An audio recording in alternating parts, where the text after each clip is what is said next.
আজকে পঞ্চম শ্রেণীর গণিত বইয়ের এই যে 65 পৃষ্ঠা শিক্ষার্থীদের কাছে একটু বেশি কঠিন লাগে। আশা করছি যে এই ক্লাস শেষে সবচেয়ে সহজ মনে হবে এটা। এই পৃষ্ঠাটা এখানে বলেছে কতগুলো 1, 0.1, 0.01 এবং 0.001 নিয়ে নিচের সংখ্যাগুলো গঠিত। একটা এখানে করে দিয়েছে,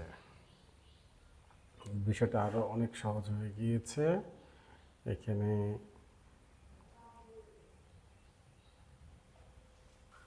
এই যে এখানে দশমিকের আগে এক অঙ্ক, দশমিকের আগে একটা অঙ্ক, দশমিকের পরে এখানে 3টি অঙ্ক 4, 6, 9।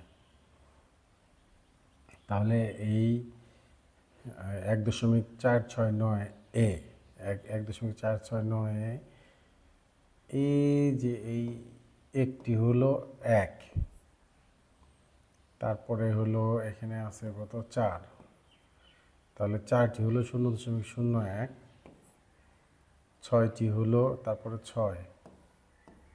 6টি হলো 0.001 আর 9টি হলো 0.001। এখানে একটা মিল রয়েছে। এখানে প্রথমে 1, তারপরে 0.1, তারপরে 0.01, 0.001। তাহলে এটা দশমিকের পরে অঙ্ক নেই। এটা দশমিকের পরে 1 অঙ্ক, দশমিকের পরে 2 অঙ্ক, দশমিকের পরে 3 অঙ্ক, আর এখানেও আছে দশমিকের পরে 1, 2, 3 অঙ্ক। কাজেই এগুলো ওই সিরিয়াল করে বসিয়ে দিলেই হয়ে গেল। 1 আসলো এখানে, একটি 1, 4 আসলো এখানে, 4টি 0.01, 6 আসলো এখানে, 6টি 0.01, 9 আসলো এখানে। তাহলে আমরা এটা খুব সহজে করতে পারবো। এখানেও দেখা যাচ্ছে সেই একই সিরিয়ালে আছে। তাহলে এখানে 3 আসবে এখানে, আমরা একটু বানান করে লিখে দেবো জাস্ট 3টি। তো 8 আসবে এখানে, 8টি। 2 আসবে এখানে, আমরা বানান করে লিখে দিই 2টি। 5 আসবে এখানে, 5টি।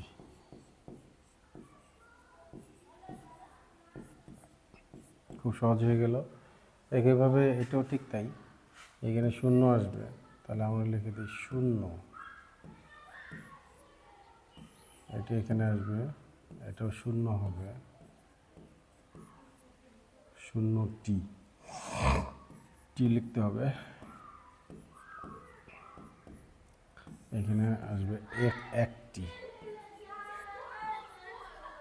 ক ট টি, আর এখানে হবে 7টি।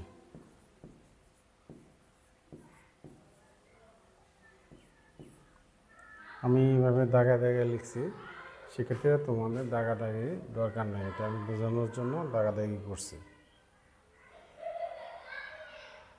এবার আসি, এটাও অনেক সহজ।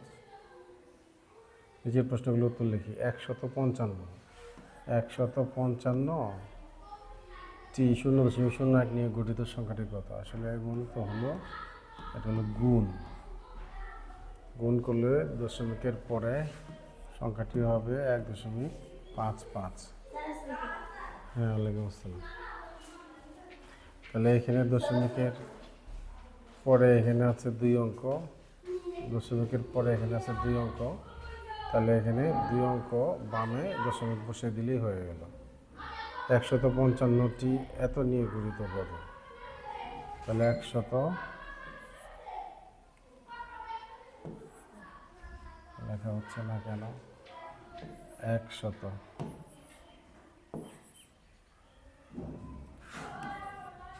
এখন হচ্ছে, তাহলে 155, দশমিকের পরে 3 অঙ্ক আছে, 1, 2, 3।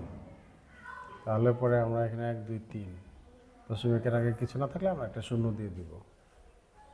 কতটি 0.01 নিয়ে এত গঠিত? এখানে দশমিকের পরে 2 অঙ্ক, এখানে দশমিকের পরে 2 অঙ্ক আছে। তো যাই এটা মূলত হলো ভাগ অঙ্ক, মানে 0.01। দশমিকের পরে উপরেও 2 অঙ্ক, এখানে 2 অঙ্ক। তাহলে 2 অঙ্ক 2 অঙ্ক যদি আমরা দশমিক তুলে দিই, তাহলে এখানে 682টি। কতটি এত দ্বারা গঠিত? এখানে যদি আমরা ভাগ করি 6.82, 0.001। এখানে আছে দশমিকের পরে 2 অঙ্ক, এখানে আছে 3 অঙ্ক। এর জন্য আমাদের যে কাজটা করতে হবে সেটা হলো এখানে একটা শূন্য দিলেই কিন্তু অঙ্কটা সমান হয়ে গেল। এবার দশমিক তুলে দিলেই হয়ে যাবে 6820 এতটি। হচ্ছে কতটি, এর জন্য উত্তরে আমরা দিয়ে দেবো এতটি। এই গেল। এবার হলো এটা এই সংখ্যা রেখাটা শিক্ষার্থীদের কাছে আরেকটু বেশি কঠিন লাগে। আশা করছি যে এটা সহজ হয়ে যাবে। যে এখানে আসলে 7.2 এবং 7.3 মাঝে আসলে তো কোনো সংখ্যা এখানে বলা একটু টাফ হয়ে যাচ্ছে, কিন্তু একটা ট্রিক ফলো করলেই আর টাফ হবে না। একটা ট্রিক ফলো করবো, সেটা হলো যে আমরা দশমিকের পরে ডানে আমরা জানি যে 0 দেওয়া যায়। হ্যাঁ, যেহেতু 7.2 এবং 7.3 মাঝে কোনো সংখ্যা খুঁজে পাচ্ছি না, এই জন্য আমরা এখানে একটা বোঝার জন্য এটা 0 দিই।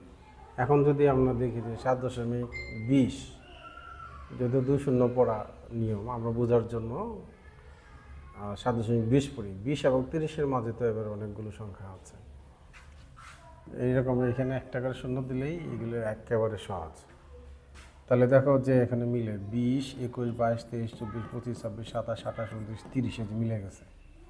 সবগুলোই এরকম এখন গণনা করলে মিলে যাবে, আর খুব সহজে আমরা বলতে পারবো। এখানে ক হলো তাহলে 21, 22, 7.22।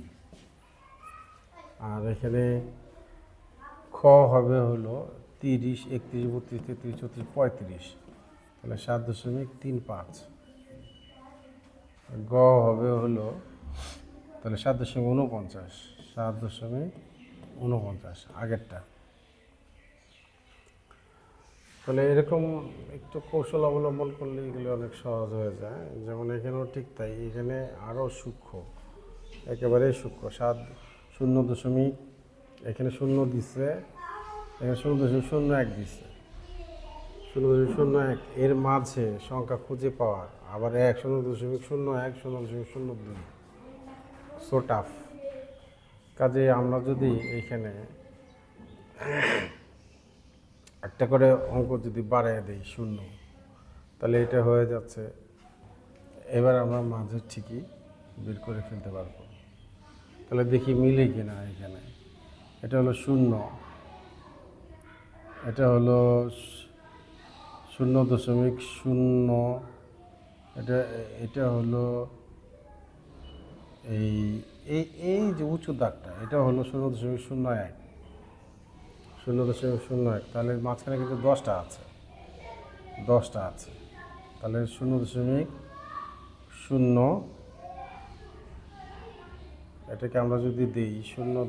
ঘটাকে আর কি 0.001 যদি দিই, তাহলে পরে দিয়ে মিলে কিনা। এটা 0.001, 2, 3, 4, 5, 0.00, 6, 7, 8, 9, এই যে 10 মিলে গেছে। তাহলে এটা হবে 0.001।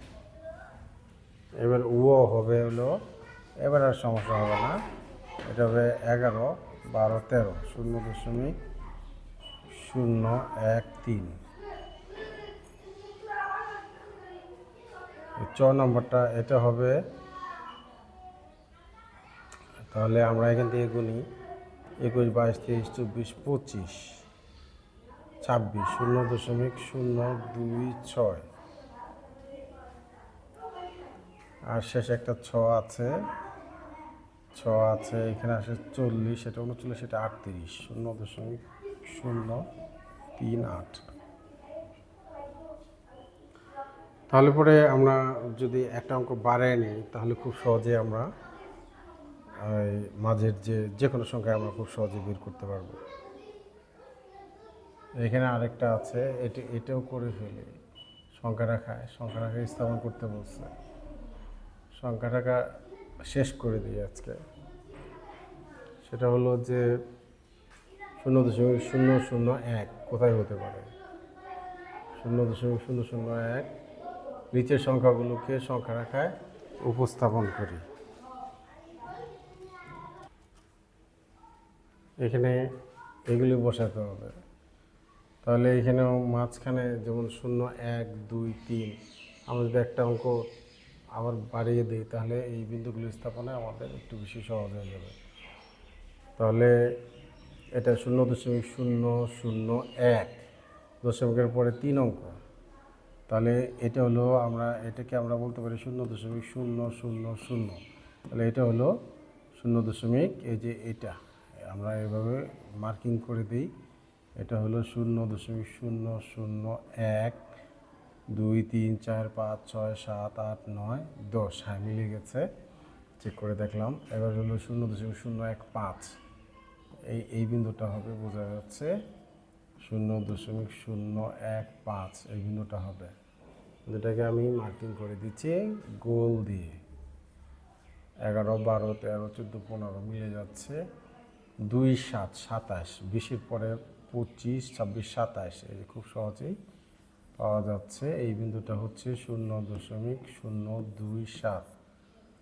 আর 34, 30, 31, 32, 33, 34, এই বিন্দুটা হচ্ছে 0.034। তাহলে সবগুলো আমরা এটা সবগুলো আমরা স্থাপন করতে পারলাম। শুধু একটা মাত্র কাজ করলাম, সেটা হলো যে দশমিকের পরে এখানে 2 অঙ্ক আছে, এই যে এগুলোকে আমরা একটা অঙ্ক দিয়ে 0 দিয়ে 3 অঙ্ক করে নিলেই আমাদের আর সমস্যা হবে না। খুব সহজেই আমরা এই সংখ্যা রেখে স্থাপন করতে পারবো।